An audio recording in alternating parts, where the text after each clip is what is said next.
Where is Irfan? Kemana Irfan? Siapa yang tidak masuk? Rehan. Kemana Rehan? Lupa. Oke. Nah, kemarin kita sudah belajar tentang number, tentang bekantan. Nah, sebelum kita melanjutkan pelajaran hari ini, kita buat kesepakatan kelas dulu ya. Kesepakatan kelas. Tahu dengan kesepakatan kelas? Oke, nah nanti Mem bagikan ini, nanti kamu tempel di depan ya. Oke, nanti ditulis kesepakatan kelas kamu, apa yang menurut kamu harus ditulis di kesepakatan kelasnya ke depan untuk mata pelajaran bahasa Inggris ya.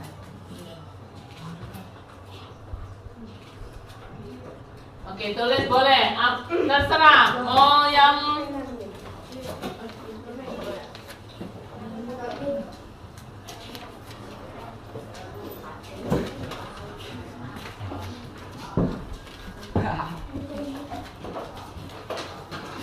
terserah nanti.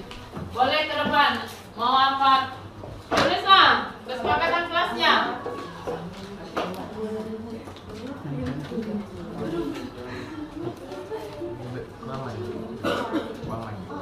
Ya, warna terserah apa? Tulislah kesepakatan kelasnya.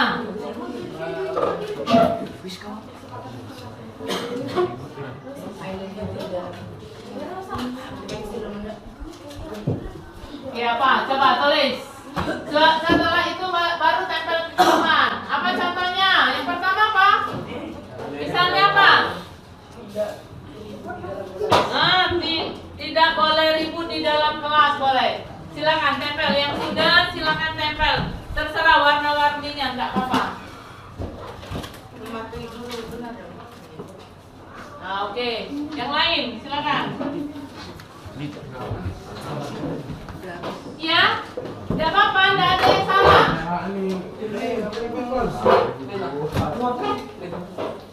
Tidak ada yang salah, silakan. Ayo, silakan.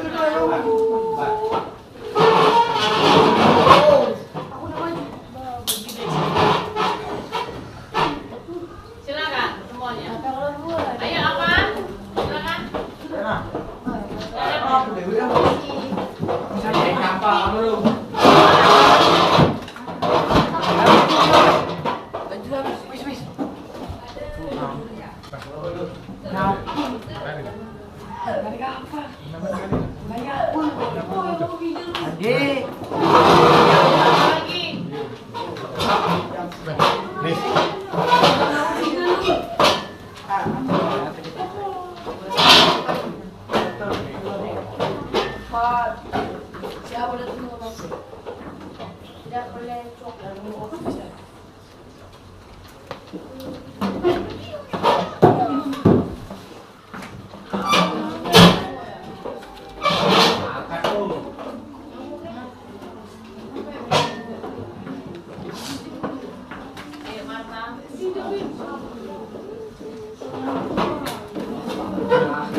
Oke nih, kita sepakatan kelas. Kita baca dulu. Di sini apa? Tidak tidur di dalam kelas. Nah, kita tulis dulu. Yang pertama, tidak tidur dalam kelas. Lagi di situ. Memperhatikan guru yang sedang menjelaskan pembelajaran. Ya, Bapak anak-anak, kalau guru sudah mengajar, kamu harus memperhatikan. Berarti memperhatikan guru yang sedang mengajar. Apalagi di situ. Datang tepat waktu, ya, datang tepat waktu. Tidak boleh keluar masuk. Kalau sedang belajar jangan keluar masuk. Terus apa lagi nih? Tidak keluar pada jam aktif, tidak boleh ribut ya di kelas, tidak boleh ribut. Apa ini? Tidak boleh melanggar peraturan kelas. Tidak boleh melanggar peraturan kelas itu tidak boleh melanggar kesepakatan kita ya. Nah, di sini apa lagi? Tidak boleh makan di saat jam pembelajaran ya, kita tidak boleh. Kita nanti ada waktunya istirahat. Yang sini tidak boleh apa ini? Keluar pada saat jam pelajaran dimulai. Sama ya. Di sini dilarang tidur saat jam pelajaran dimulai ya. Kalau tidak boleh anak-anak tidur di kelas. Apalagi nih? Hindari kegiatan ekskul di dalam kelas ya. Ekskul itu ada di mana itu? Di luar. Tidak boleh keluar kelas saat jam pelajaran. Mematuhi guru dan tidak ribut dalam kelas. Nah, tidak boleh ribut. Apa ini? Tidak boleh keluar masuk saat jam pelajaran aktif sama. Tidak boleh keluar saat jam boleh. Apalagi ini tidak boleh ribut, tidak boleh tidur dalam kelas. Sama ya, tidak boleh. Apalagi di sini? Sama semua di sini. Apa? Coba. Tidak boleh tidur dalam kelas. Memperhatikan guru. Tadi tidak boleh keluar ya. Nah, tidak boleh ribut. Apa kalau apa namanya itu kalimat yang jangan pakai tidak. Misalnya tidak. Jangan pakai jangan. Misalnya tidak boleh ribut. Assalamualaikum warahmatullahi wabarakatuh, Bapak Ibu, salam bahagia selalu. Terima kasih sudah membersamai saya pada hari ini. Ya, perkenalkan, kata orang tuh tak kenal maka tak sayang. Maka kita berkenalan dulu. Nama saya Darmawati. Saya bertugas di SMP Negeri 4 Banyasin 3. Baiklah Bapak Ibu sekalian, hari ini saya akan membersamai Bapak Ibu untuk berbagi praktik tentang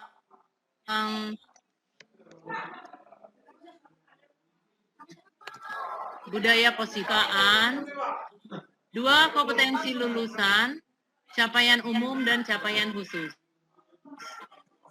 Ketiga, pemahaman inti. 4, eksplorasi konsep dan refleksi. Kompetensi lulusan modul 1.4. Modul ini diharapkan berkontribusi untuk mencapai kompetensi lulusan sebagai berikut. 1. Guru memahami pentingnya mengetahui kebutuhan belajar dan lingkungan yang memfasilitasi seluruh individu di sekolah agar dapat meningkatkan kompetensinya secara aman dan nyaman. Yang kedua, guru mampu menggerakkan komunitas sekolah untuk bersama-sama mengembangkan dan mewujudkan visi sekolah yang berpihak pada murid dan berlandaskan nilai-nilai kebajikan universal. Kemudian di situ ada capaian umum modul 1.4, di mana 1, memahami konsep pendidikan menurut Ki Hajar Dewantara yang dihubungkan dengan konsep budaya dan lingkungan positif di sekolah yang berpihak pada murid. Yang kedua, melakukan evaluasi dan refleksi tentang praktek disiplin dalam pendidikan Indonesia secara umum untuk mendapatkan pemahaman baru mengenai konsep disiplin positif untuk menciptakan murid dengan profil pelajar Pancasila. 3, memahami peran sebagai guru untuk membangun budaya positif dengan menerapkan konsep disiplin positif dalam berinteraksi dengan murid. Terus di situ ada capaian modul 1. 1, mendemonstrasikan pemahaman mengenai konsep budaya positif yang di dalamnya terdapat konsep perubahan paradigma stimulus respon dan teori kontrol. 3, teori motivasi perilaku manusia, motivasi internal dan eksternal, keyakinan kelas, hukuman dan penghargaan. 5 kebutuhan dasar manusia, 5 posisi kontrol, guru, dan segitiga restitusi. Berikutnya, menerapkan strategi disiplin positif yang memerdekakan murid untuk menciptakan ekosistem sekolah aman dan berpihak pada anak. Yang keempat, menyusun langkah-langkah dan strategi dengan seluruh pemangku kepentingan sekolah agar tercipta budaya positif yang dapat mengembangkan karakter murid. Terusnya, bersikap reflektif dan kritis terhadap budaya di sekolah dan senantiasa mengembangkan sesuai kebutuhan sosial dan emosional murid. Kemudian, memahami konsep. Kemudian di situ ada pertanyaan pemantik. Setuju dan tidak setuju. Bapak Ibu sekalian, nanti di sini kita bisa jawab setuju dan tidak setuju ya. Nomor 1, di situ hukuman yang tidak menyenangkan dapat mendisiplinkan anak. Bagaimana Bapak Ibu? Setuju atau tidak setuju?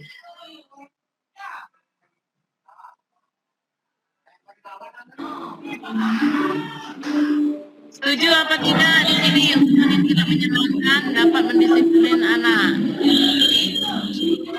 Tidak setuju ya? Tidak setuju. Oke, yang kedua, pemberian hukuman dengan hal positif dapat meningkatkan disiplin anak. Bagaimana dengan hukuman? Oke, kita setuju. Setuju. Yang ketiga, membuat anak merasa bersalah dapat mengubah perilaku anak menjadi lebih baik. Setuju. Setuju. Yang keempat, memberi penghargaan dapat meningkatkan motivasi belajar anak. Setuju apa enggak? Setuju. Oke, setuju, sangat setuju.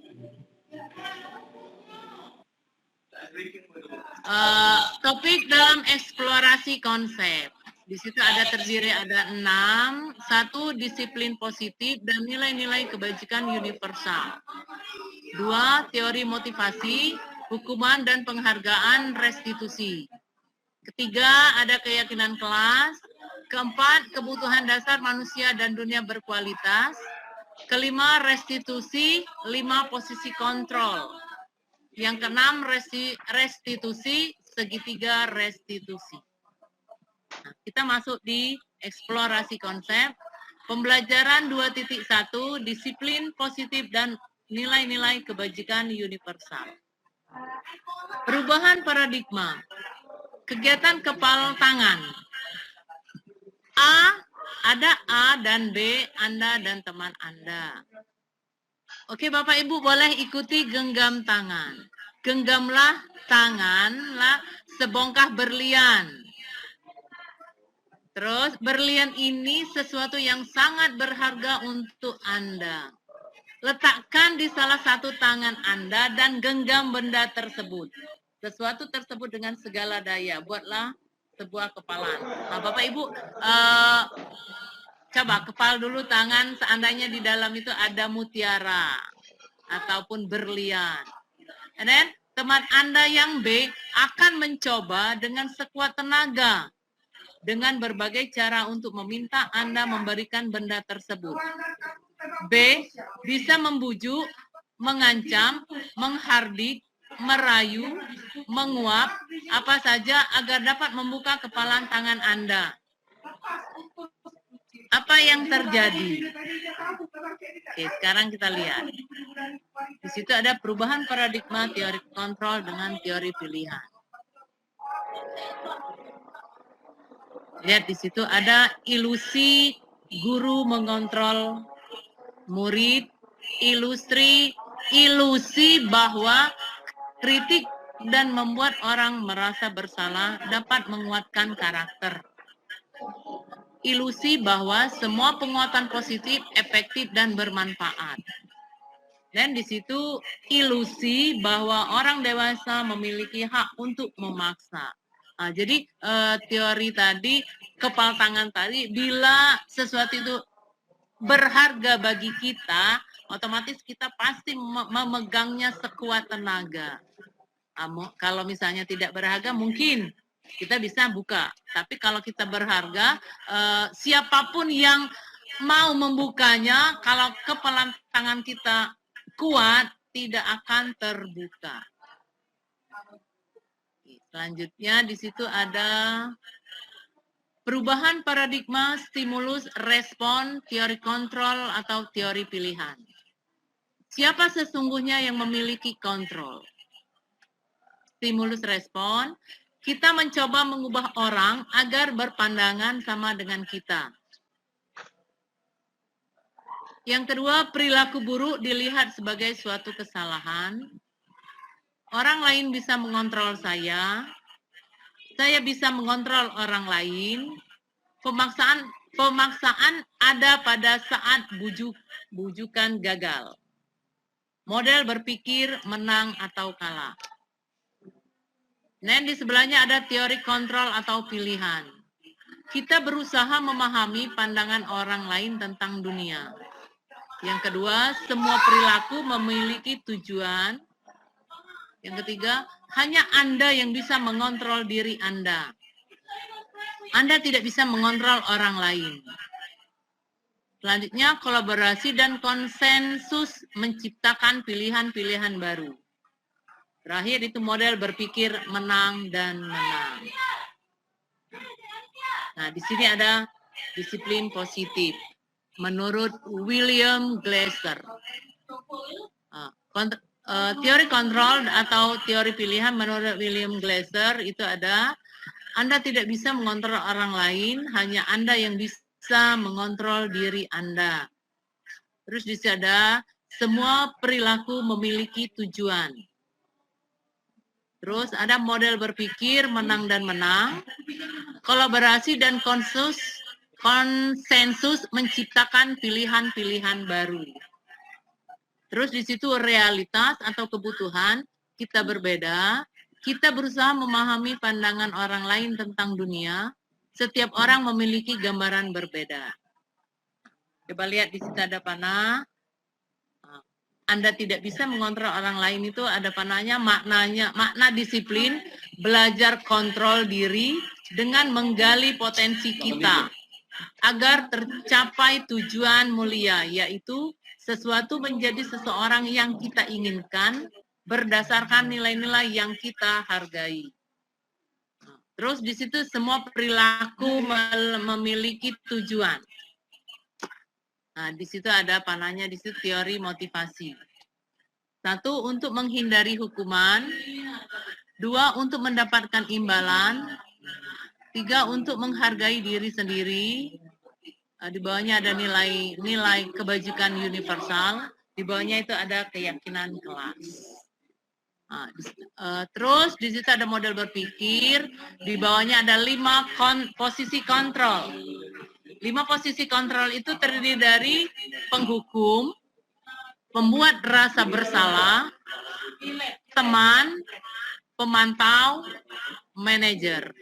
Nah, di bawahnya ada segitiga restitusi itu, 1, menstabilitaskan identitas, 2, validasi kebutuhan, 3, menanyakan keyakinan. Terus ada 5 kebutuhan dasar manusia itu terdiri dari bertahan hidup, penguasaan, kasih sayang dan rasa diterima, kesenangan dan kebebasan. Nah, terus di situ ada makna dari disiplin. Berasal dari bahasa Latin disiplin yang artinya belajar. Makna asal dari kata ini berkonotasi dengan disiplin diri dari murid-murid Socrates dan Plato. Disiplin diri membuat orang menggali potensinya menuju sebuah tujuan, apa yang dia hargai. Namun dalam budaya kita, makna kata disiplin telah berubah menjadi sesuatu yang dilakukan seseorang pada orang lain untuk mendapatkan kepatuhan. Kecenderungan umum adalah menghubungkan kata disiplin dengan ketidaknyamanan, bukan dengan apa yang kita hargai atau pencapaian suatu tujuan mulia. Berikutnya, nilai-nilai kebajikan universal. Nilai-nilai kebajikan adalah sifat-sifat positif manusia yang merupakan tujuan mulia yang ingin dicapai setiap individu. Nilai-nilai tersebut bersifat universal dan lintas bahasa, suku bangsa, agama, maupun latar belakang. Setiap perilaku atau perbuatan memiliki suatu tujuan. Itu menurut William Glasser pada teori kontrol tahun 1984. Yang kedua, dengan mengaitkan nilai-nilai kebajikan yang diyakini seseorang, maka motivasi intrinsiknya akan terbangun, sehingga menggerakkan motivasi dari dalam untuk dapat mencapai tujuan mulia yang diinginkan. Nah, ini menurut Diana Gossan tahun 1998. Kemudian di situ ada nilai-nilai kebajikan yang ingin dicapai oleh setiap anak Indonesia. Kita kenal dengan profil pelajar Pancasila. Berikutnya,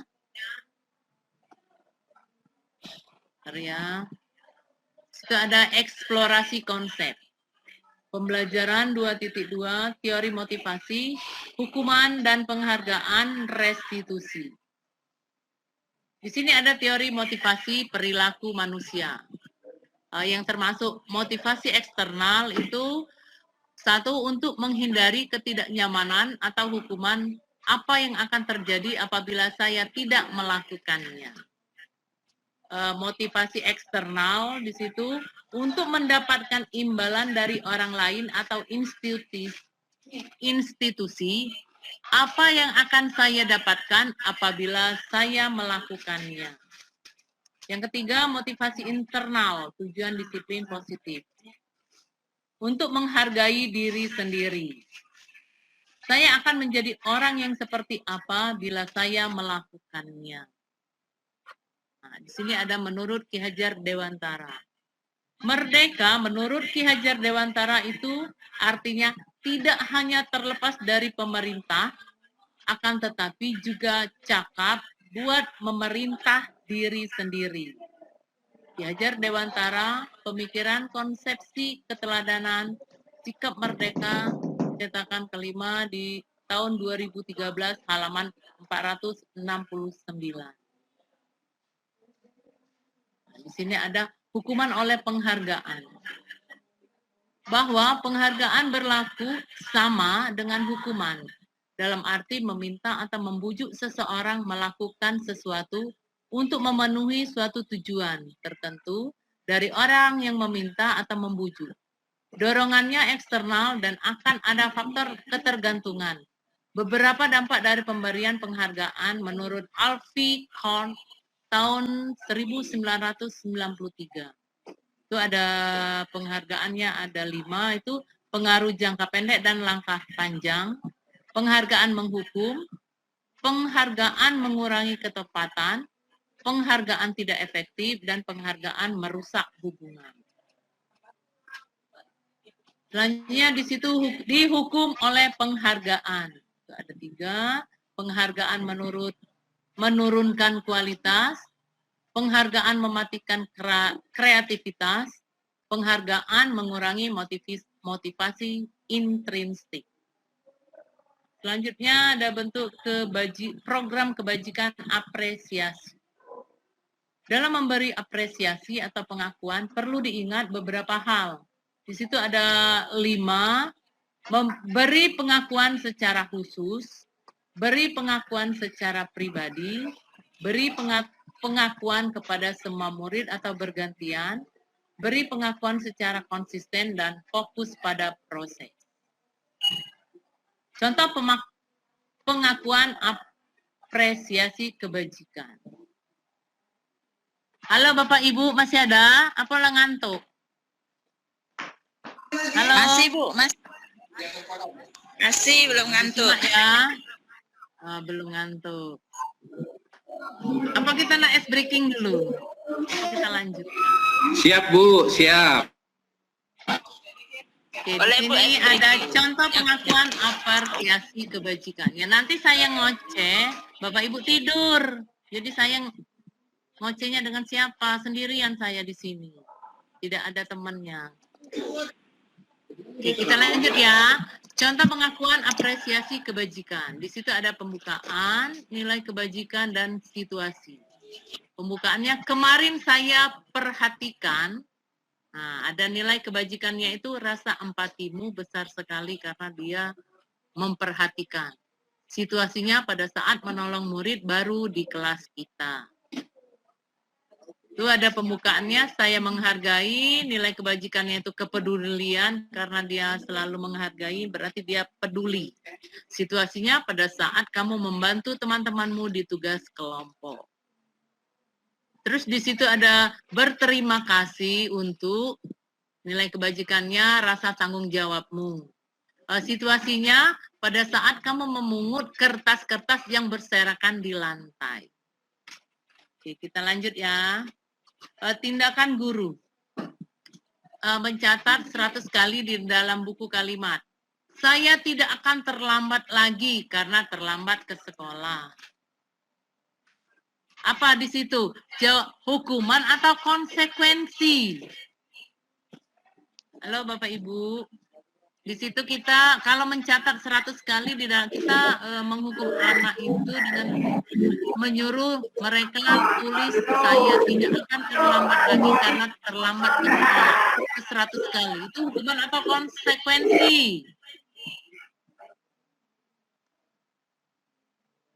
Hukuman, Bu, hukuman. Konsekuensi ya, apa hukuman? Hukuman. Hukuman. Hukuman. Kalau konsekuensi karena itu kita 100 sudah kali. bersepakat ya. Lari mengelilingi lapangan basket 2 kali karena terlambat hadir di sekolah. Hukuman atau konsekuensi? Konsekuensi, Bu, konsekuensi. Bukan hukuman ya, Bu. Ya, kalau hukuman itu biasanya langsung, tapi kalau konsekuensi kita sudah punya 1-2 pihak sudah ada kesepakatan. Nah, di sini murid diminta untuk push up 15 kali karena tidak menggunakan masker ke sekolah. Karena kita sudah ada peraturannya. Itu konsekuensi atau hukuman? Push up 15 kali. Konsekuensi. Konsekuensi. Menggantikan kertas tugas teman yang telah dicoret-coret. Hukuman. Hukuman atau konsekuensi? Yang kelima, membersihkan tumpahan air di meja tulis karena tersenggol pada saat belajar. Hukuman apa konsekuensi? Hukuman ya. Karena kan kita tidak ada kesepakatan ya. Murid disuruh untuk mengenakan sepatu seharian di sekolah karena tidak mengenakan sepatu hitam. Hukuman atau konsekuensi? Kalau konsekuensi itu kita sepakat dulu. Ada 2 belah pihak. Konsekuensi kali, Bu ya. Yang lain Bapak Ibu bersuara, kenapa tidur ya? Ngantuk apa? Hukuman kali, Bu ya. Yang ketujuh, lari mengelilingi lapangan basket 2 kali karena terlambat 10 menit untuk pelajaran PJOK. Mungkin konsekuensi di sini sudah kita kalau telat. Konsekuensi apa hukuman, Bapak Ibu? Konsekuensi. Oke, kita lihat di sini. Mencatat 100 kali di dalam buku saya tidak akan terlambat lagi karena terlambat ke sekolah itu hukuman. Lari mengelilingi lapangan basket 2 kali karena terlambat hadir di sekolah itu hukuman. Murid diminta untuk push up 15 kali karena tidak menggunakan masker ke sekolah. Menggantikan kertas tugas teman yang telah dicoret-coret. Itu konsekuensi. Membersihkan tumpahan air di meja tulis karena tersenggol pada saat belajar.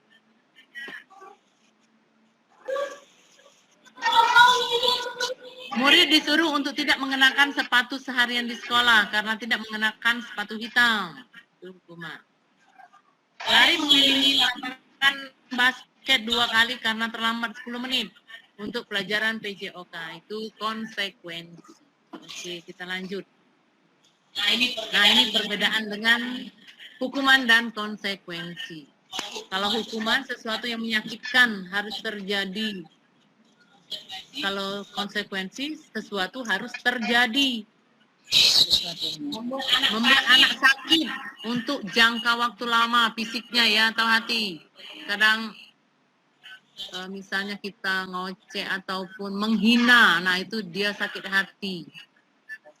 Konsekuensinya membuat anak merasa tidak nyaman dalam jangka waktu panjang, dalam waktu pendek. Anak membenci kedisiplinan, konsekuensinya anak menghargai disiplin. Hukuman paksaan, kalau konsekuensi stimulus atau tanggapan. Hukuman mendorong anak menyakiti diri sendiri. Nah, konsekuensinya mendorong anak agar mudah menyesuaikan diri. Konsep diri yang buruk. Kalau konsekuensinya konsep diri yang baik. Di hukuman ini ada anak belajar untuk menyembunyikan kesalahan. Konsekuensinya anak belajar untuk mematuhi peraturan.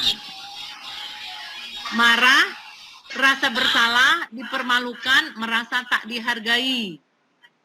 Kalau di konsekuensinya kehilangan hak, dibuat tidak nyaman, diasingkan untuk sementara.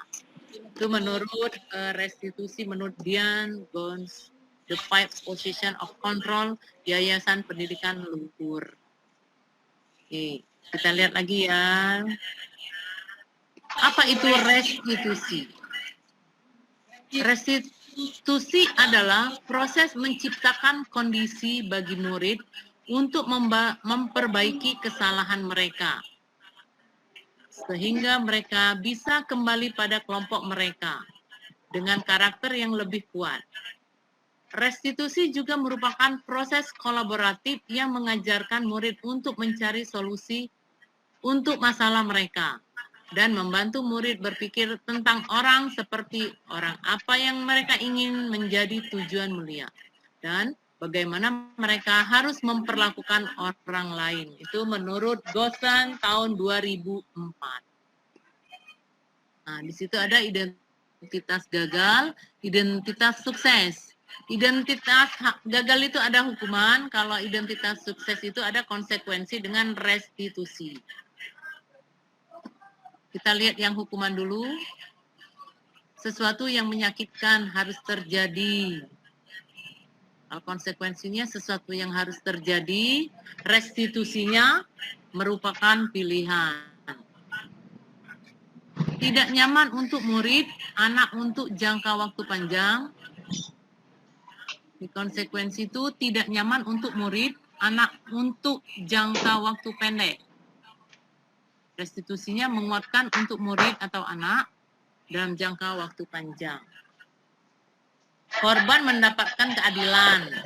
Konsekuensinya korban bisa diabaikan. Restitusi, korban mendapat ganti.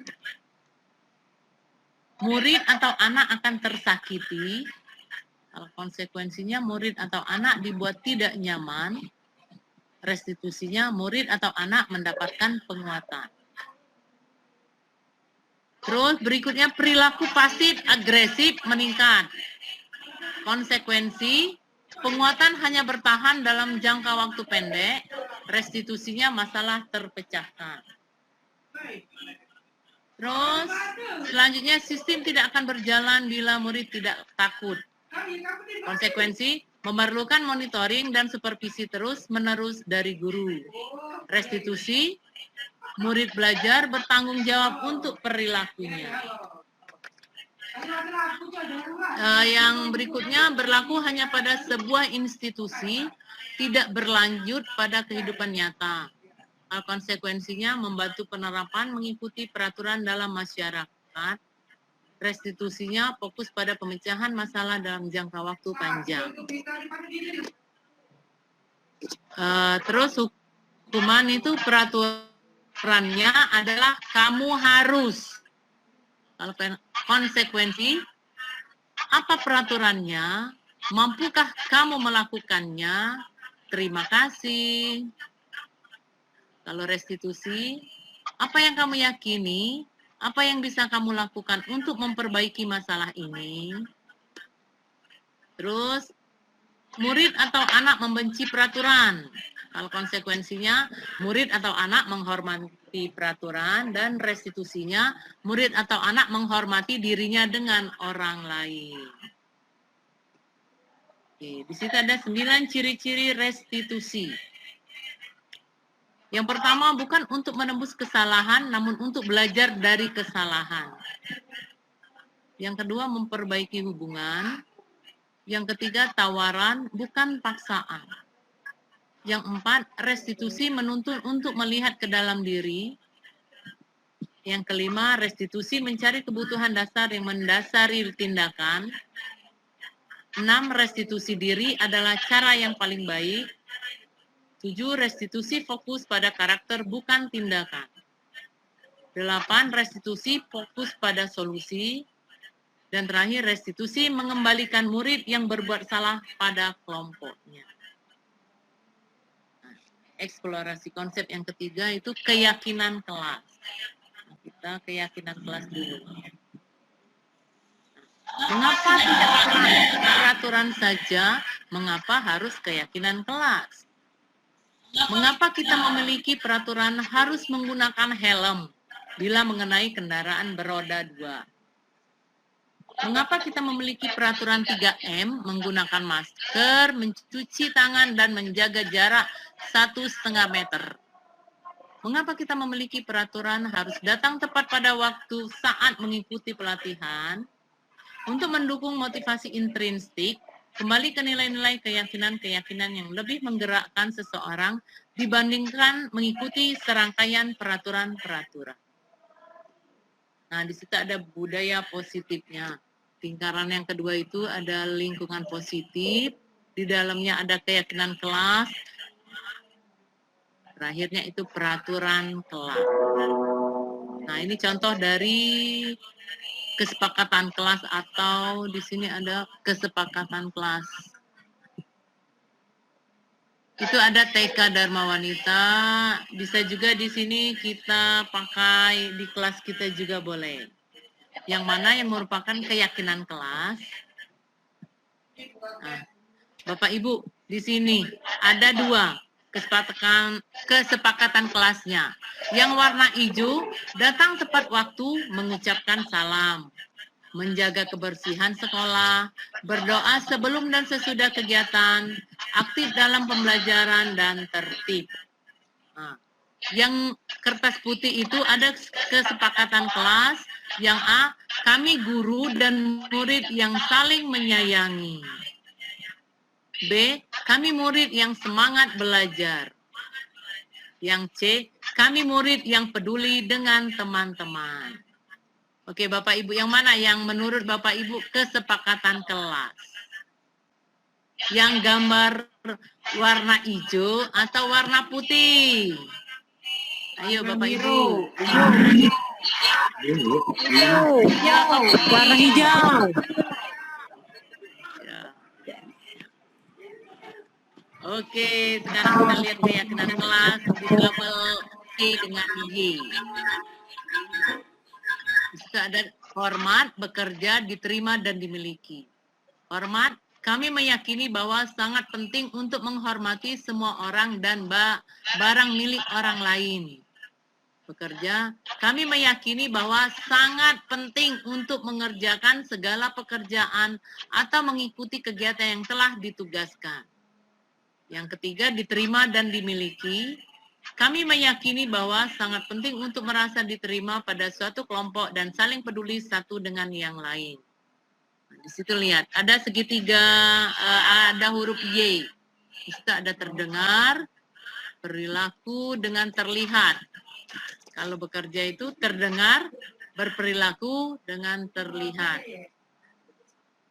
Ada garis di samping itu ada tampak seperti, tidak tampak seperti. Bekerja juga sama, tampak seperti dan tidak tampak seperti. Diterima dan dimiliki sama, tampak seperti dan tidak tampak seperti. Coba kita lihat dulu di sini. Nah, hormat, terdengar, satu orang berbicara. Yuk, saya bantu. Kita bisa selesaikan ini bersama-sama. Terima kasih, tolong ya. Permisi, boleh saya pinjam? Nanti akan segera saya kembalikan. Itu yang terdengar. Sekarang kita yang terlihat. Berempati terhadap perasaan orang lain. Memegang barang milik orang lain hanya dengan izinnya. Mendengarkan dengan seksama. Senantiasa berbuat baik, berbagi. Nah, ini ada perilaku. Tersenyum ramah, memberikan salam hormat, berjabat tangan, meletakkan tangan di dada, salim atau apa, sungkem. Terus di situ memberikan ruang bekerja, postur tubuh yang tenang. Lihat di situ ada hormat dan bekerja. Yang tampaknya datang tepat waktu, yang tidak tampak sering hadir terlambat.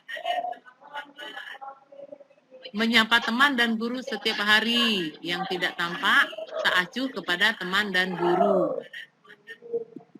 Yang tampak mengembalikan barang teman yang telah dipinjam dan mengucapkan terima kasih. Nah, yang tidak tampaknya tidak mengembalikan barang yang telah dipinjam dan meletakkan sembarangan. Nah, di sini ada yang bekerja sama tampak dan tidak tampak. Itu contohnya tekun bekerja dan menyimak guru. Yang tidak tampaknya tidak mendengarkan guru dan acuh tak acuh. Menyerahkan tugas tepat waktu. Yang tidak tampaknya tugas tidak diberikan. Kemudian di sini ada, peraturan kelas. Kalau peraturan kelas selalu kembalikan buku ke tempatnya. Nah, kalau keyakinan kelasnya apalah di situ. Oke, Bapak Ibu, apa? Dilarang mengganggu orang lain. Hadir di sekolah 15 menit sebelum pembelajaran dimulai. Dilarang melakukan kekerasan, dilarang melakukan narkoba, berganti atau menunggu giliran, gunakan masker, jangan berlari di kelas atau koridor. Kita lihat di situ. Nah, ada. Selalu kembali buku ke tempatnya, itu tanggung jawab keyakinan kelasnya.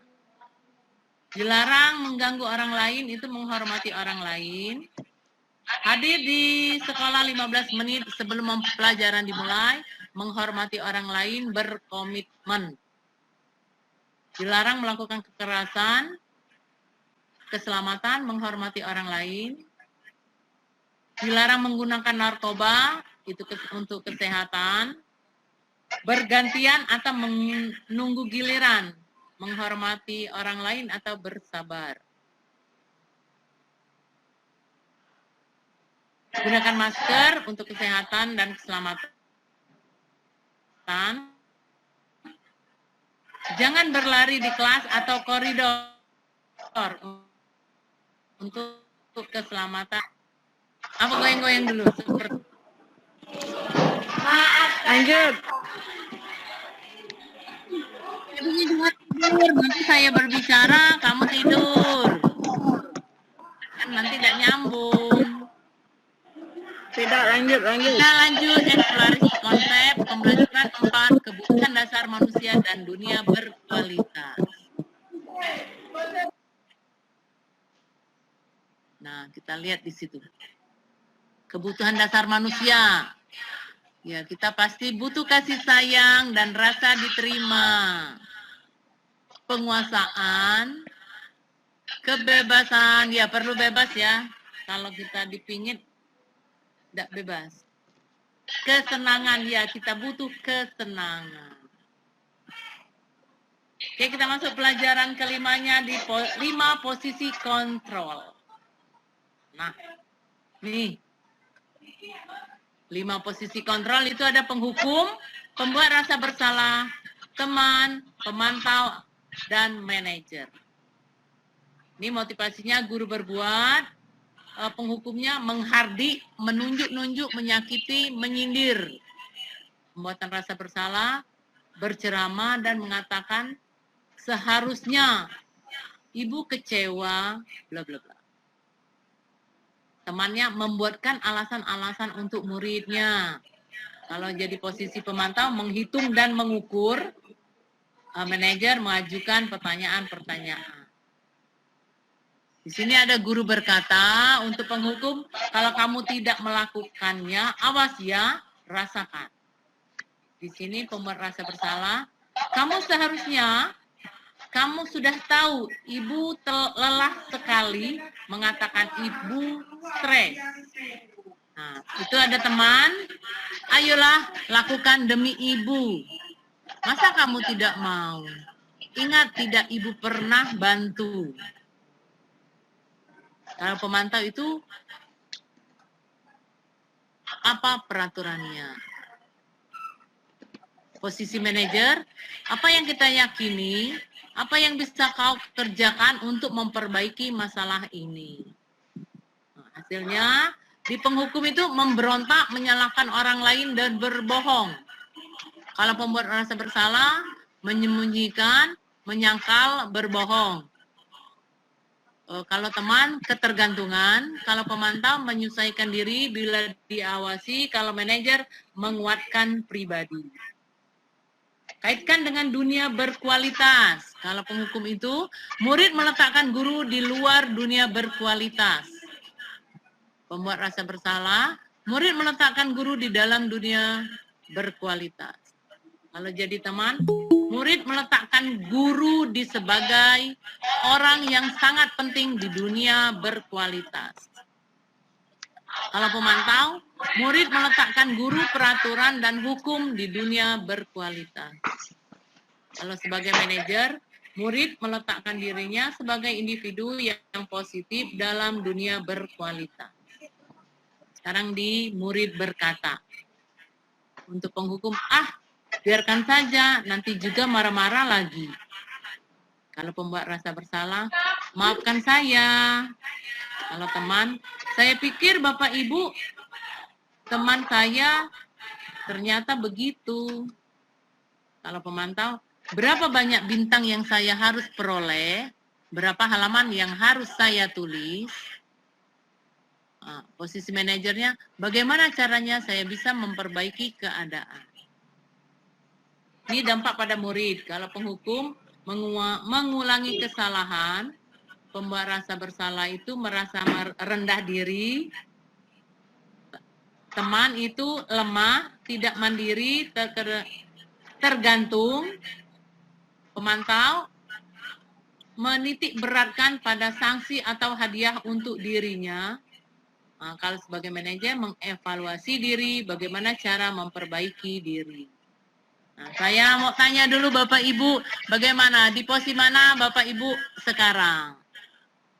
Apa di posisi penghukum, pembuat rasa bersalah, atau teman, pemantau, atau manajer? Ayo Bapak Ibu, jangan ngantuk. Kalau saya sebagai penghukum, Bu. Penghukum. Ya. Tapi untuk kurikulum Merdeka ini kita tidak lagi menjadi penghukum. Kita tanya dulu, tidak boleh menghardik, itu nanti termasuk di bullying. Nah, kita kalau bisa, kita jadi teman atau jadi manajer.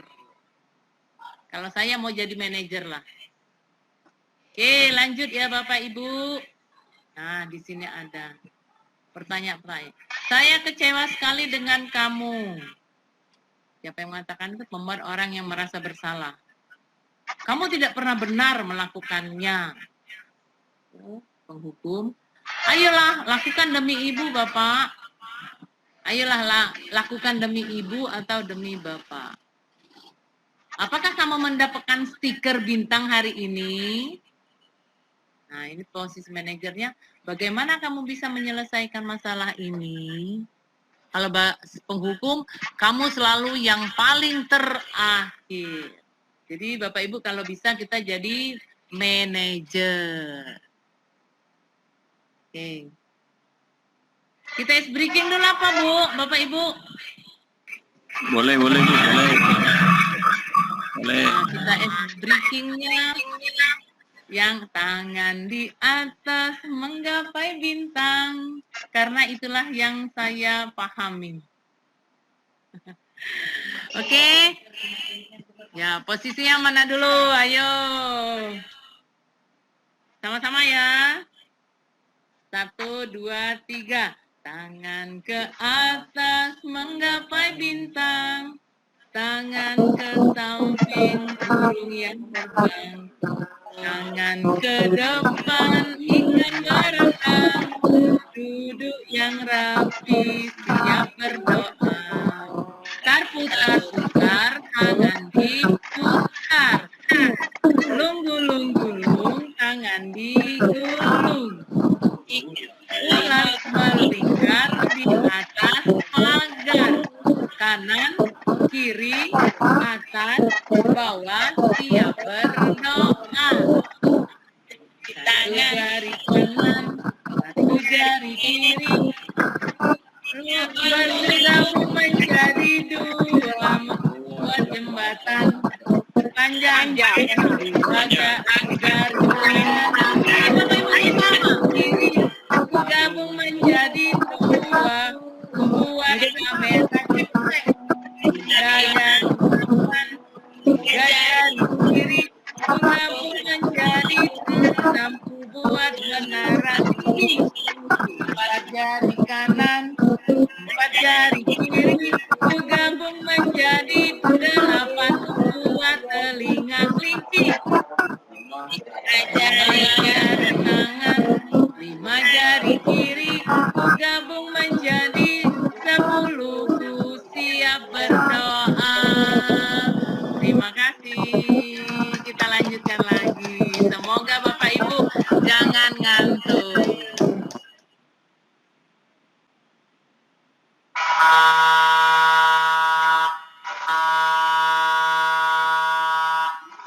Ulang Bu ya.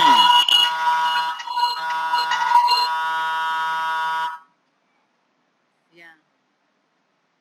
Lanjut Bapak Ibu ya. Di sini ada bergerak antara. Di situ ada peraturan pemantau, konsekuensi hadiah, nilai-nilai manajer memperbaikinya. Oke, kawan langsung. Lanjut di segitiga restitusi. Nah, di sini ada segitiga restitusi, di situ ada garis 3, warna merah. Di situ yang pertama kita menstabilitaskan identitas, yang kedua validasi kebutuhan dan menanyakan keyakinan kelas. Lanjut ya. Untuk menstabilitaskan identitas.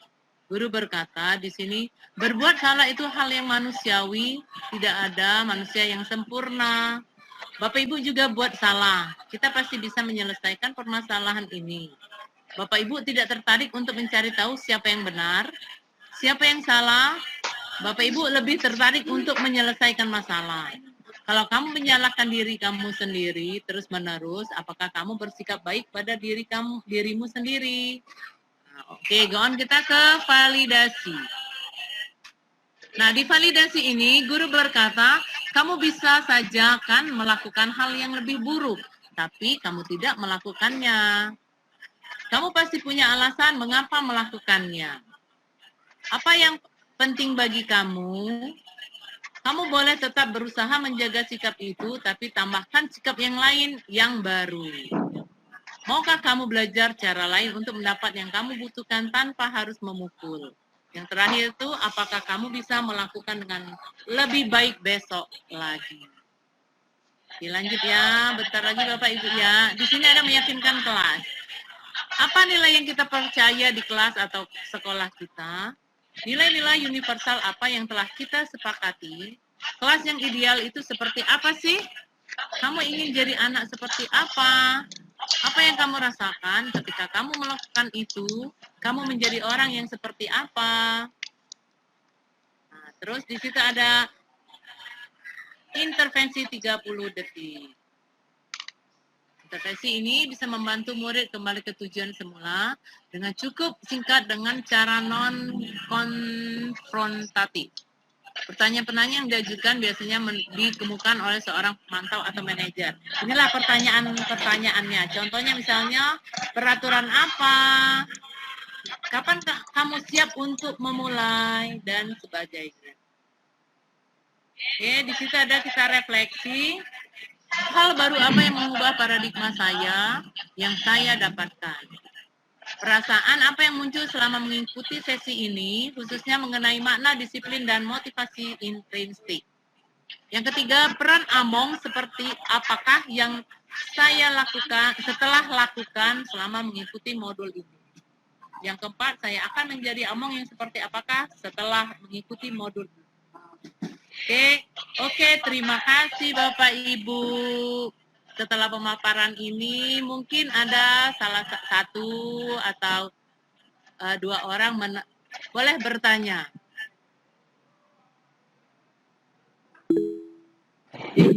Ada Pak Ruli, Pak Ari, Pak Eman, itu boleh bertanya.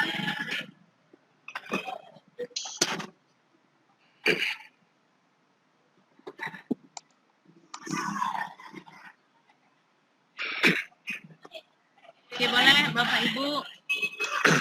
Pak Ruli itu mau bertanya, Bu. Pak Ruli. Ya, oke, boleh Pak Ruli. Saya dulu ya, Bu Dharma ya. Iya, oke. Baik, Assalamualaikum warahmatullahi wabarakatuh. Selamat pagi, salam sejahtera buat kita semua. Perkenalkan, saya Ruli Zardi, guru BK di SMP Negeri 4 Banjarmasin 3. Saya tertarik dengan penjelasan Ibu Dharma tentang segitiga restitusi. Mungkin dari awal tadi saya kurang memperhatikan lebih jelas tentang apa yang disampaikan Ibu Dharma tentang segitiga restitusi itu. Mohon penjelasan kembali tentang apa makna yang ada di segitiga restitusi itu. Mungkin itu saja, Bu. Ya, oke. Saya ya, terima kasih. Assalamualaikum warahmatullahi wabarakatuh. Ya, terima kasih Pak Ruli dengan pertanyaannya. Assalamualaikum warahmatullahi wabarakatuh, Bapak Ibu. Kita buka dulu segitiga restitusi. Di situ ada segitiga restitusi itu terdiri dari menstabilitaskan identitas, validasi kebutuhan, dan menanyakan keyakinan. Di bawah itu ada menstabilitaskan identitas itu kita bertanya, setiap orang pasti pernah melakukan kesalahan. Kita bilang dulu dengan anak. Semua itu kan pasti kita melakukan kesalahan. Yang kedua, kamu bukan satu-satunya yang pernah melakukan ini. Jadi kita terhadap anak itu jangan langsung menghukum. Ya Pak Ruli, kita tanya dulu. Sudah itu juga perbuatan kita juga, pasti kita namanya manusia itu punya kesalahan. Nah, setelah itu baru kita validasi kebutuhannya. Di situ kamu tentu punya alasan mengapa melakukan itu. Ya, anak-anak biasanya kalau melakukan kesalahan pasti ada alasannya. Yang kedua, adakah cara yang lebih efektif untuk mendapatkan apa yang kamu butuhkan? Kita bisa bertanya dulu alasan anak, mengapa. Dia tidak langsung, kalau dia melakukan itu pasti ada punya alasan. Nah, terus kita menanyakan keyakinan kelas. Di situ ada nilai-nilai apa yang telah kita sepakati. Kita kan biasanya ada kesepakatan kelas. Misalnya apa tadi dengan Bapak Ibu guru yang di sekolah atau di kelas. Terus yang kedua, kamu ingin menjadi orang seperti apa? Nah, itu tentang segitiga restitusi. Mungkin itu Pak Ruli dengan saya. Bapak Ibu yang lain boleh bisa. Terima kasih Bu atas pencerahannya sebagai guru BK. Kami ucapkan terima kasih, Bu. Ya, terima kasih. Kalau tidak ada lagi pertanyaan, terima kasih Bapak Ibu telah membersamai saya. Terima kasih semua dengan waktunya. Mungkin saya tidak bisa membalas satu persatu Bapak Ibu.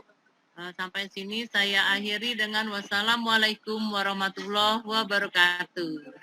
Waalaikumsalam. Waalaikumsalam warahmatullahi wabarakatuh.